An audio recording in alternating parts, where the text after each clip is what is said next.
the Vice President of the National Taichung University of Education, Taiwan. Dr. Hwang is a leading figure in the field of educational technology and e-learning. With over 150 research projects under his leadership and involvement in more than 50 academic journals, he has played a key role in shaping how digital learning is studied and practiced internationally. He is a three-time recipient of Taiwan's Outstanding Researcher Award and was named by Times Higher Education as the world's most prolific and insightful researcher in the social science in 2016. His work on seamless flipped learning, integrating mobile technology with effective pedagogy, has become an important foundation in technology-enhanced education. His contributions have even helped shape global flipped learning certification programs. Wow. Today, Dr. Hwang will speak to us on a topic that couldn't be more timely: pedagogical theories and the research design of artificial intelligence in education. I believe Dr. Hwang's insights will lead us to think more clearly and critically about how we move on. Please join me in giving a warm welcome to Dr. Hwang. Thank you. I'm very happy to have this opportunity to give a talk today. Okay.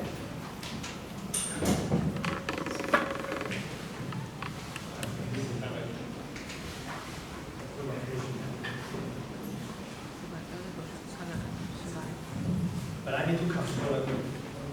So I need to stand here. Oh, okay, I have this one. That's okay. I find it now. Okay. I need to stand in the right position so that I can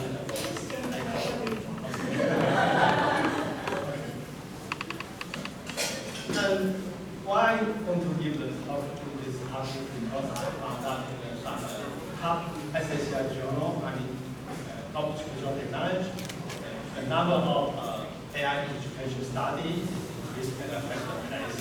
Okay, particularly from 2020. Then in 2022, the number even have a very huge increasement. Okay, so because of the their object-based AI. So I think this is a very important topic nowadays. And what is AI? In AI, we mean a computer program with the ability to perceive the reason and solve problems. When we talk about perceive the reason and solve problems, like human beings, we are talking about the traditional AI. But when we talk about the AI that can create, and we talk about generative AI. So in the early stage, we advanced AI technology in several categories. Okay, for example, intelligent system or games such as chess. Okay, then computer play chess, and then robots. Okay, I mean the robot with the vision or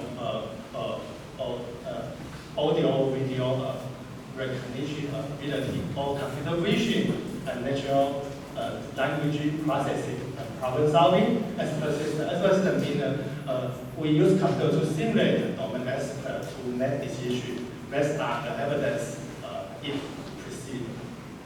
Also, neural network is a machine learning technology that can enable computer to learn and to become smarter. Okay. And of course, generative AI.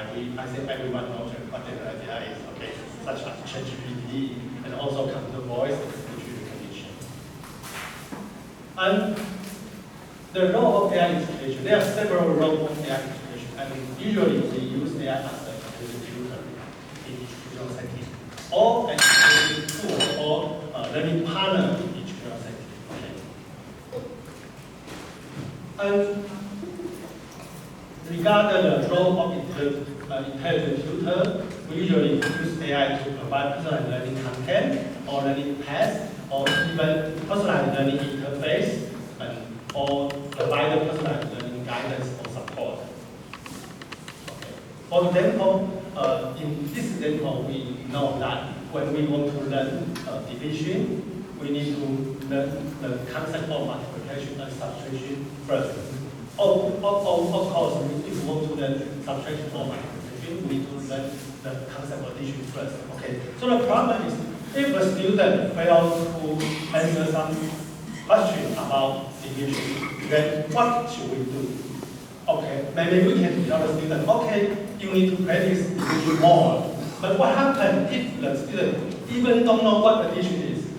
Then it becomes meaningless to ask the student to practice division more and more. That's meaningless. So we need to be able to detect the real problem. I mean the real problem that causes the students a failure in learning. So in early stage, can you see that? Okay. In the early stage, we develop a system. We try to do that at a small, maybe several units of mathematical courses or even in physics courses. Okay. When a student fails to learn something, we try to trace back his learning portfolio and find what is the wrong with the student, what happened with the student. And we give them suggest a learning path to guide the student individually to get back to maybe to learn some basic some knowledge and then come back to learn this new knowledge. Okay, if he or she already failed to learn some knowledge. But this is a huge work to do that. So in the past 10 years in Taiwan, the Ministry of Education tried to develop a system called the In Taiwan. What can this system do? Okay, let me give you an example. Okay. For example, if a 7th grade student want to learn a mathematics concept, okay, that means 7.3. Can you see that? 7.3? Okay, your eye was great. Okay, your vision is good. Okay, thank you. Okay, I'm a doctor to test your vision ability. Okay, 7.3. Okay. If let's say you want to learn 7.3, okay, then the system will first examine whether the student has the ability to learn 7.3 by checking he or her ability about 6.3. Can you see this? Oh, okay, good. Okay. Then there's an AI system to diagnose student's ability about 6.3. Okay. If the student fail, that means he or she cannot learn 7.3 at this moment. Okay. Now, he or she is not ready. Okay. It's meaningless to let the student learn that new concept. Okay. So the system starts trace back to 6.2. Okay, and then 6.1, 4.4, and 4.5.4, and 4.4. And finally, you see, the student passed the examination of the 4.2. Then this becomes a learning path for the student. Okay. So the system starts to provide the instructional video about 4.0 and 4.4, and then given some practice and test. If the student passed, then he or she can start learning 5.4, 6.1, 6.2, 6.3, and then the student say, okay, now you are ready to learn 7.3. Okay. But do you know how hard this is to develop such a system? We need to analyze the whole learning content from the first grade to from first grade to the 12th grade. And then all the class, all the learning content to develop the relationship between those concepts. And then we need to develop an instructional video for each concept. And then we need to have some practice, test for each concept. And then we need to have a set of test items for each concept so we can do that. Okay, it takes us 10 years and we spend I don't know how to say that, 200亿台币 to 20 billion NT dollars. Yes, and more than 500 teachers were included to join this project. To do that, okay? Remember, it's coded in Taiwan. In Taiwan, in English, it means adaptive learning system. Okay. I cannot even see. Okay, so if the students in the same class, they are took the same course taught by the same teacher, their learning paths are quite different because they have different paths. Okay, they have different learning paths. Okay. Also, in this system, in each concept unit, there is also an edu. We call edu a chatbot to guide students to learn. Okay. So they are flexible edu that can answer students' questions about what he or she is learning. And also, this is an active edu for each particular domain and to guide students and to practice something or to learn something. Okay. Okay, it's unit. Okay. The background of this edu is ChatGPT. Okay, they call ChatGPT, they train ChatGPT become different chatbot in this system. 4.0, we need to pay. Okay. The expensive version. Okay. Not the free version. Okay, now let's come to the fourth day. And what kind of paper has been published in that journal about AI? Okay.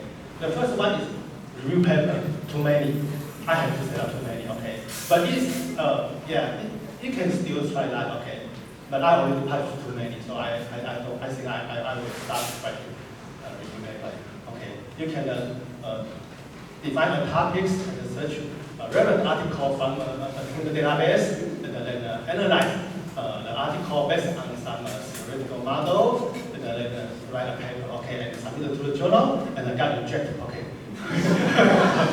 Unless you have some new insight, okay, some new or the other one already too many. The second is to investigate the student or teacher's perception of using AI in educational setting. You can use some questionnaire and to collect data from teacher or student. And how about your intention to use AI in your class? Okay, you can collect that. Okay, it's not quite challenging, right? You can do that, but already too many. Okay, unless you have some better new theoretical model to do that. Okay, otherwise if you don't use the model, okay, that's not new. Okay, so you need to find some better model. Okay, of course you can write a decision paper. Okay, you can just write down your idea about the coming future of AI education in the coming 10 years. Okay, and then you submit to the journal and can reject it. Okay, because it's too risky.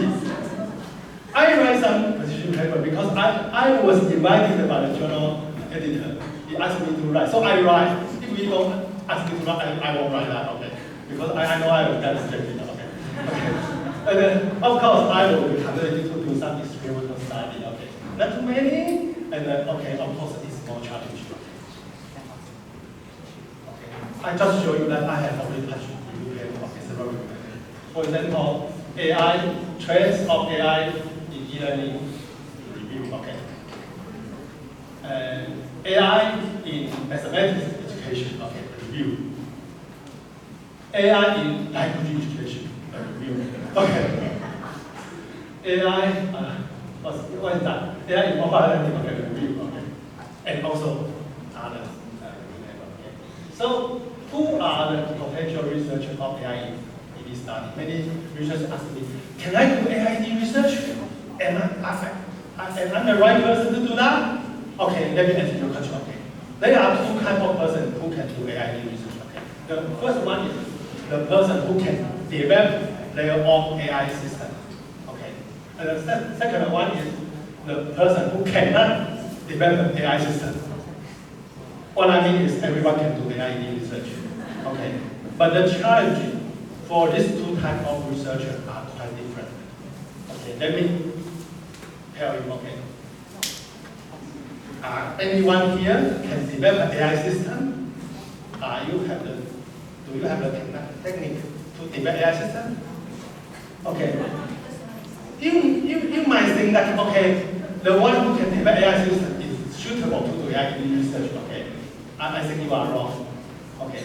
Maybe computer science researchers, they develop an AI system, and then they try to submit their paper regarding how the system works and to a journal, academic journal, in particular education and educational technology journal, okay, SHI journal, okay, and then it got rejected immediately.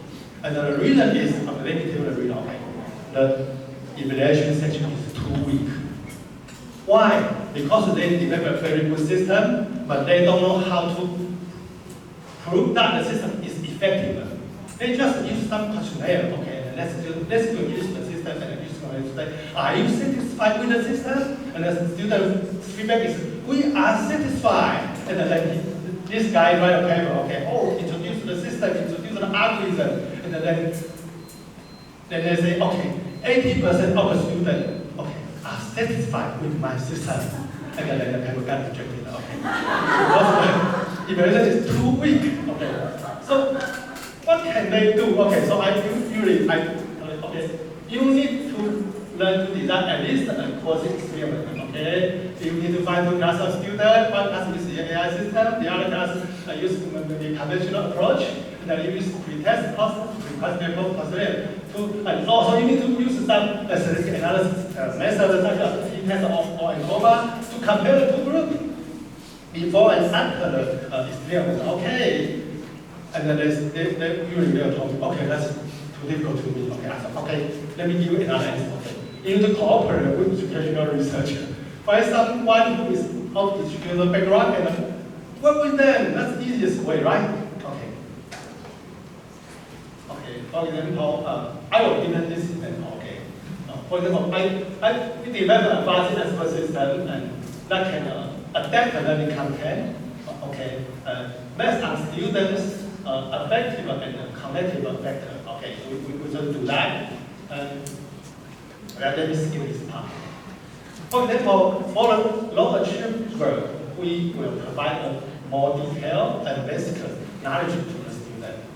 That's for the second unit, okay. But for the high achiever, we will provide an additional challenge to them, okay. So their learning content are different based on their knowledge level. And also, for the students who cannot pay concentration to in the learning process, the system will detect whether the student get response to the system at a reasonable time. If you still fail to get feedback at a reasonable time, the system will consider that, okay, this student did not pay concentration to the learning process. So it will keep reminding him, okay, remember, you need to learn harder, okay, you need to watch the screen, okay, don't go away, okay. Okay, so we find three classes of students.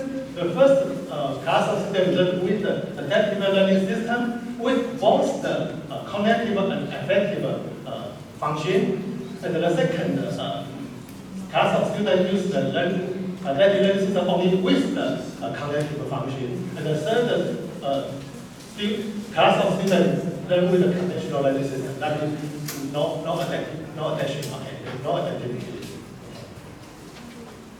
And then we use ANCOVA to compare amongst those three groups. I just want to show to computer science research, you need to do that, okay, to show the effect of the learning system. But I think you already know, okay, because you are the computer science research. Okay. Let me skip to this one, okay. The challenge to computer technology research is that they might need help in implementing or finding available AI-based learning system or application. Okay. I think the most challenging thing is okay, but I don't know where the AI system is. I don't have one, and I can actually implement one, right? Don't worry about that, okay? Don't worry, okay? But you need to be aware of what AI is, okay? Because you want to write a paper and then about AI in education, but you even don't know the definition of AI, that's quite, yeah, okay. That's not good, okay? So how can you do? You want to define what AI is. The easiest way to cite my paper. So the solution is, you don't need to develop your own system, don't do that. Okay, you just find an existing system. You can use Google, use the Google Store to search for those intelligent systems, or image recognition system, or voice recognition system. Okay, I mean you can search those applications with AI mechanism. Okay, and then you try to identify what are the functions of that application, and then use that in your task. That's not difficult, okay? Of course, generative AI, such as ChatGPT, could be a good choice. I think no one will say ChatGPT is not an AI system. No, it is an AI system, okay? Don't worry. Everyone knows it is an AI system, so don't worry, okay? Of course, you cooperate with computer science researcher. If you will need the capability to work with the existing system, you might need to develop your own, and then you need to find the cooperation of the computer science researcher. Okay, let me show you some example. Okay, and also when you try to write a paper and submit the paper to a good journal, you need to have a support one from the pedagogical theory. Okay, let me introduce the three theory I usually adopt to support my research. Okay, the first one is social development theory. It emphasizes that learner construct knowledge through interacting with the learning context and with others. Okay, so when the learner interact with, for example, with ChatGPT, he or she might deliver some different opinion from different from his past experience, right? That means there is some new things come to the student, so the student might be able to reconsider what he or she learned and then construct new knowledge. Okay. And the second is double loop learning theory. It emphasizes that learning needs to acquire new knowledge when he failed to complete a learning task. Okay, and to avoid the try and error attempts. Okay, so usually many students when he or she fail to answer a question, he or she might try to guess. Okay, maybe the other answer is correct. Let me try the other answer. Okay, without acquire additional knowledge or without seeking help from others, then the student learn nothing during the practice process. Okay, so double learning theory means when you try to let students practice something or solve some problem, when students fail, you need to guide the student to acquire knowledge or to seek help before letting them to face the same problem again. Okay, don't let them become a single loop learner, because single loop learner usually use try and error strategy to learn. Okay, and then the third is embodied cognition theory. Okay, it is something related to multi-model learning. Let me explain this later, because it is, I think it is not quite straightforward to use this theory to support your research. Okay, so the first research design is this is the basic one. Okay, basic research design is to find two groups of students. One group learn with the AI support system, AI system, and the other group use conventional learning. Okay, then use pre-test and post-test to do that. Okay, to collect to measure the status of the student before they enter the experiment. For example, in this study, we try to use the AI chatbot for nursing training. Okay, during the COVID-19, the 2 year of COVID-19. Okay, and because my student is a nursing staff in a hospital, okay, so he decided to do this training program. And we did not develop the AI chatbot. Okay, this chatbot is developed by Taiwan government to help people know what COVID-19 is. So we use this existing application in our class. Okay, so one class student learn with this chatbot, and the other class learn with conventional approach. That is the teacher using PPT and video, transfer video to teach students about COVID-19. Okay, that's the only difference. So we published paper in a very good journal, British Journal of Digital Technology, a very good journal. Okay. So we did not develop a system. We just used the existing system to do the research. Okay. Okay, the result is quite good. Okay. Let me skip this part. Okay. And this is another example. Okay. We use AI supported operating system. Okay. For art education, but we cannot find an existing system that can identify student. that can identify the art type. We need to use we want to have an AI system to evaluate students' art appreciation process. We need to listen about that, but we cannot find an existing system. So we have to cooperate with the computer science researchers who can do that. Okay, so in this for this paper show that sometimes we need to cooperate with computer science researchers.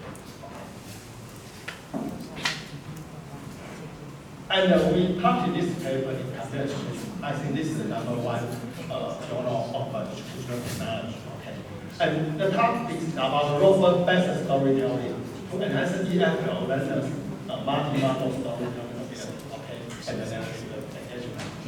And because my student is a high school teacher, okay, English teacher, okay, he's teaching English, so he tried to use robot to let students tell story through the robot. Okay. But in conventional approach, students usually tell the story via video. Okay. So when we talk about videos, digital storytelling, we are saying that a student try to tell a story about some topics while create a video, right? But in this study, the experiment is to let students tell the story via robot. This is not difficult, right?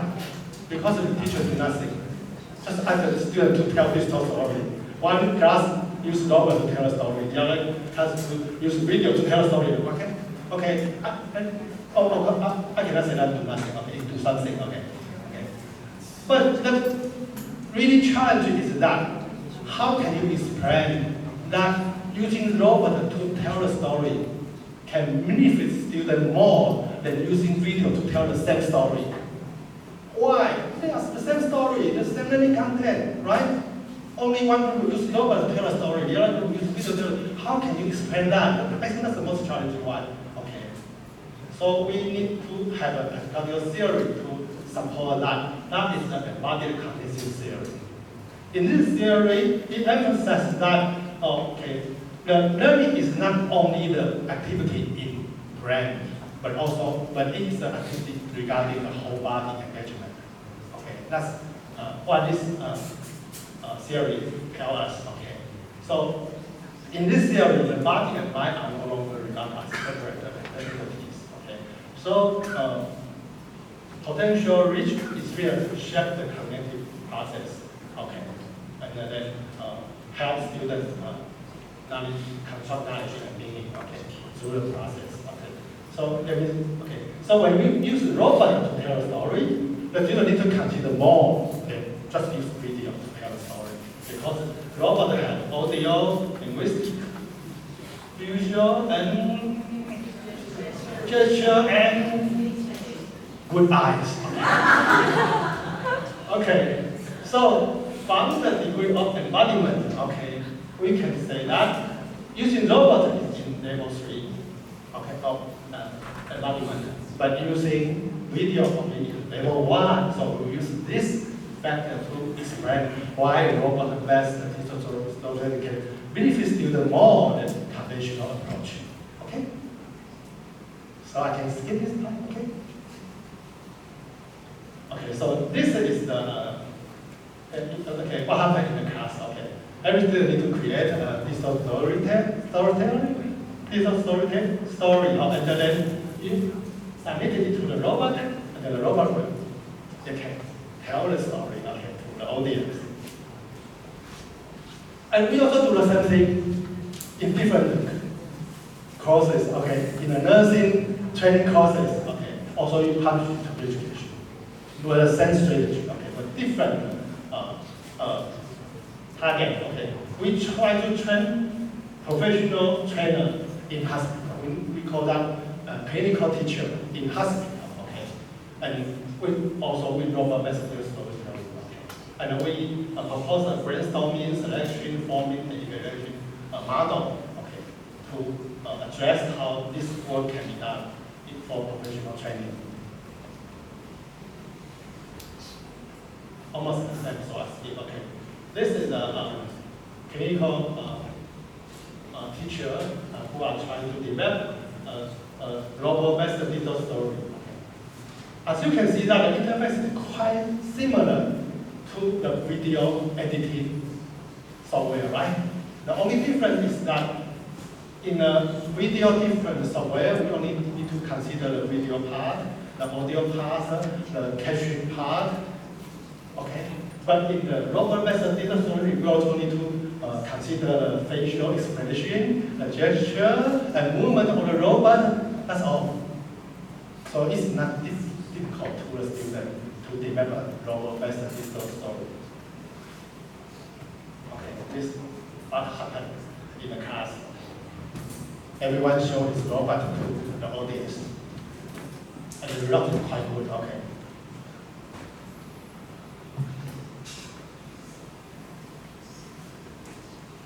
And finally, I come to the introduction of how generative AI can be used in educational setting as a research, okay, okay. And I have some notes about you who intended to use ChatGPT in your study, okay. Because ChatGPT is already very popular. So when you use ChatGPT in your study, you cannot consider using ChatGPT is an innovation. You cannot consider that because it is already very popular in educational setting. But I'm not saying you cannot do that, okay? You can use ChatGPT in your research, but you cannot consider ChatGPT is an innovation in your research. You need to add innovation to your research. That's what I'm trying to tell you, okay? So, how can we add innovation to our research if we want to use ChatGPT or some other generative AI application? Here is my opinion, okay? Here's my suggestion, okay? You need to use that in challenging learning task with a theoretical model. That's my advice to you if you want to use generative AI in your study. You need to use that in some challenging learning task with a theoretical model. Let me show you some example, okay? For example, in this study, we use ChatGPT to facilitate the professional development, okay? Then we try to, the target were a professional trainer, and we try to measure their achievement, self-worth, and self-confidence. And then we propose sorry, let me do one thing, okay. So, okay. In this activity, the participant need to face a real case, and they need to analyze the case, and then they need to propose what is their treatment to the real case, okay? So that is the challenging task, right? Because it's about higher order thinking, critical thinking, right? And problem solving, okay? That's the challenging. And then we propose a model. We call it question, reflection, and verify. What does that model mean?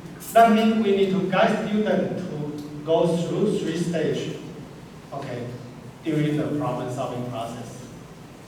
The first one is to identify the key feature in the question. This is the case study, right? The case, you need to deal with the case. So students need to identify the problem and identify what they need to face in this stage. And then in the second stage is a reflection stage. The student can interact with ChatGPT to get some opinion. And then the students were guided to compare their own opinion with those provided by the ChatGPT. Okay. They need to make some reflection. What happened? Why the ChatGPT give a different answer? Okay. They need to make some reflection. And the third is to validate. Okay. When we say validate, we mean we guide students to find the literature to support their decision in the previous stage. For example, if they adopt the ChatGPT's opinion, then are you sure ChatGPT give you the correct answer? Can you find some literature to support your decision? They will find literature to support to support the decision. So in fact, we we are not compare only ChatGPT and without ChatGPT. We are compare ChatGPT based QRV model with conventional QRV model. Conventional QRV model means the student still do the same, but they only maybe use Google to find some data to make a decision. Okay. So both groups have the same test. Okay, have the same learning model, but one with ChatGPT, the other with the conventional approach. Okay. How about this one? It's about EML writing instruction. Okay. EML writing instruction. This is the model. EML writing is a challenging task. Okay, so it's about creation, right? It's about logical expression. Okay, not only English ability. Okay, it's a very higher order thinking task. So it's a challenging task. But we lack a model. So we find a model proposed. We call it CALA model, proposed in 1994 by a researcher. And then we, in this model, it addressed the responsibility of student and the responsibility of teacher during writing, EML writing process. Okay. So it highlights the student's responsibility and the teacher's responsibility, and then we extend this model and add the ChatGPT's responsibility. Okay, we extend this model. Okay. So what we try to do is to compare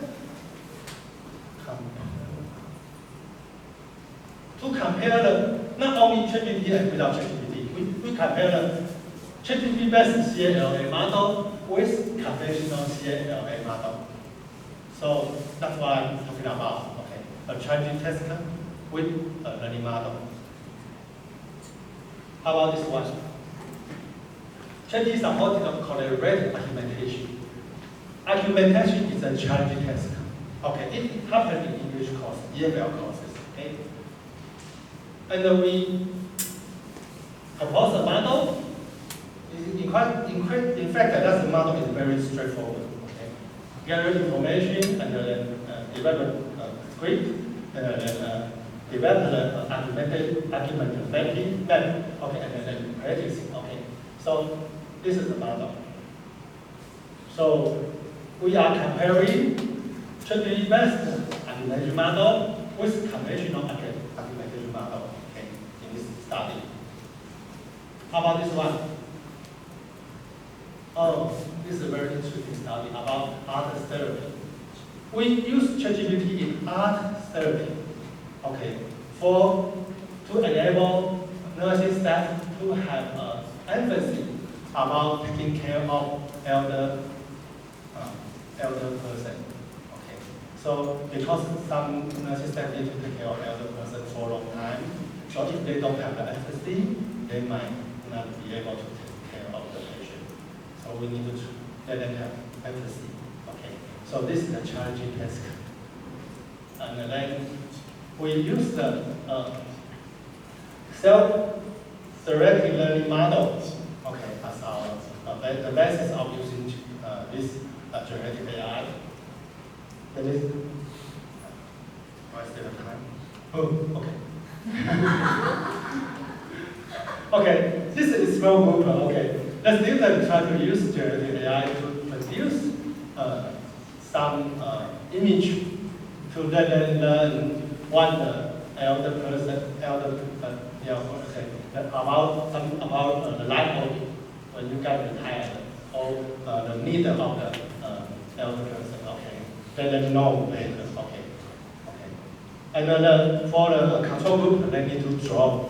You also use digital technology to draw their own imagination. Okay, this is drawn by the control group. Okay, so the result is quite different. Okay, so I need to skip the potential reality tool. Okay, but as ChatGPT or generative AI is quite popular, I will suggest that you can consider using ChatGPT as the control group because it's already quite popular.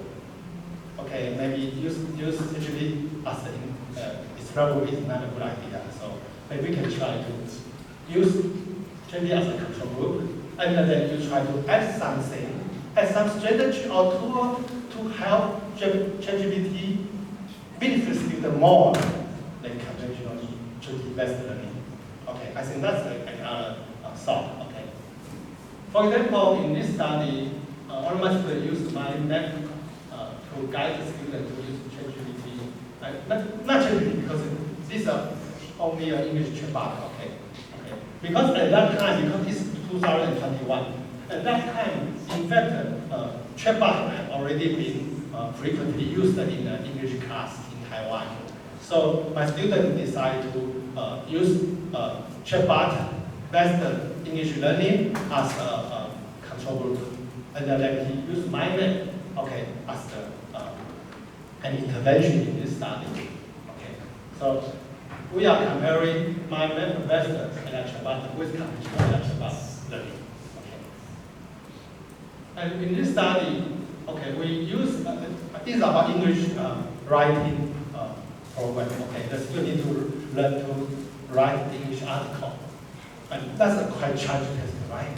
Okay, but as those AI applications already quite popular, such as Plenary. Do you know Plenary? It's an article that can proofread students' English writing. Okay, so we propose reflective thinking promoting mechanism to help students work with the AI writing proofreading system. Okay. So we use the double loop learning theory to do that, to explain why we need to do that. Why?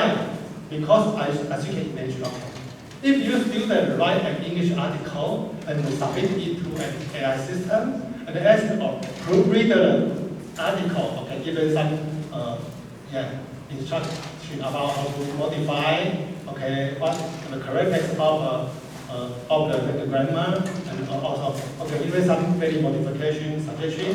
What will the student do? The student will generally directly accept the modification by the AI, right? Without thinking. We call that single loop learning, because during non-practice process, the student learn nothing. It just directly accept the assistance from the AI. Okay, so we try to guide students to make reflection before accept the modification. Okay, so we propose review and revise reflection strategy to guide students to become double loop learner. Okay. Let me check. Okay, what is this? Okay. If you can read this, you are abnormal. I don't know. Okay, let's imagine. Okay, this is the interface of the AI proofreading system. Okay, it gives students many instructions about how to modify the article. Okay. So to avoid students directly accept all the modification, we have a step-by-step guidance to guide students to check each modification suggestion and then to make reflection before accept the modification. Okay, that's what we try to do. Okay.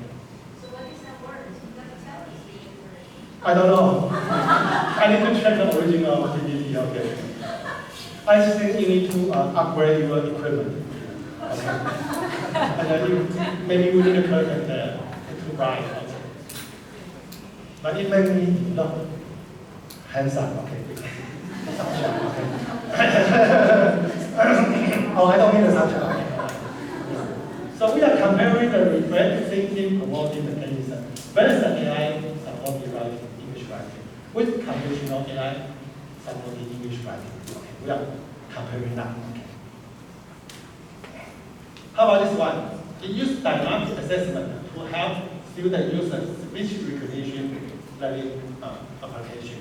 That means this is the English speaking courses for EFL students. So the student needs to practice speaking English with the AI application, and then AI application will correct student pronunciation. question and give some feedback about the correctness of the speaking. Okay? And this is a control group. Okay. So in the experiment group, we use a dynamic access. Now we lay. Okay. This I'm not also this paper. Okay. Lay. Chen Zihong is my student. Okay. He wrote the paper. Okay. With dynamic access as an intervention in this study. Let me skip this topic because of the time. Okay. So what to present in an AI article? In the introduction section, you need to write, need to express why you need to use AI in the class. Okay, you need why. Usually we will say that okay, because we need personalized guidance or personalized learning support or personalized learning, personalized feedback, right? I think that's quite a good reason. Okay, so we need the teacher need assistance from AI. Okay, to provide personalized learning guidance or support. Okay, and then of course when you let's start, you need to sign something, right? You may have support for this, but you need to remember to sign something. Okay. And then in the literature review section, we need to define what AI is. Okay. Oh, that's the easiest way. Okay, just sign my paper. Okay. Okay. What is AI? You need to define what is AI. Okay. And I would like to recommend some new journal. My Elsevier, in fact, it is already in Scopus Q1 and also including ESCI in bioscience. And its size score last year is 16.8. It's quite high size score, okay. Compared to artificial intelligence. And remember, this is the open access journal, so if you want to submit a paper to this journal, you need to prepare some money to pay the ADC. Okay. And then don't write, please do not write email to me to ask me, can is there a discount? I cannot decide that. So maybe can I have a discount? I'm your good friend. I don't know. I cannot do that. Okay. No. Okay, you sign a paper. Okay. I cannot say that. And this is even a new journal this year. It's a new journal about artificial intelligence in language education. This is a new journal, okay? So it means that AI in language learning is also a potential research topic. So don't miss that, okay? And also there's a special issue compared to the number one journal of educational technology. Okay. So this due is June this year, okay. We still have 2 months to write. Okay. It's about generative AI enhance the adaptive open science learning. Okay. It's a special issue. Okay. I'm the guest editor. Almost. Oh, this is the book I wrote about AI in research. Okay. You can skip that for generative AI in education. How to do that? How to do the research? Okay. If you want to learn more, and if you can read the Chinese, you can buy this book. Okay, thank you for your attention. Thank you.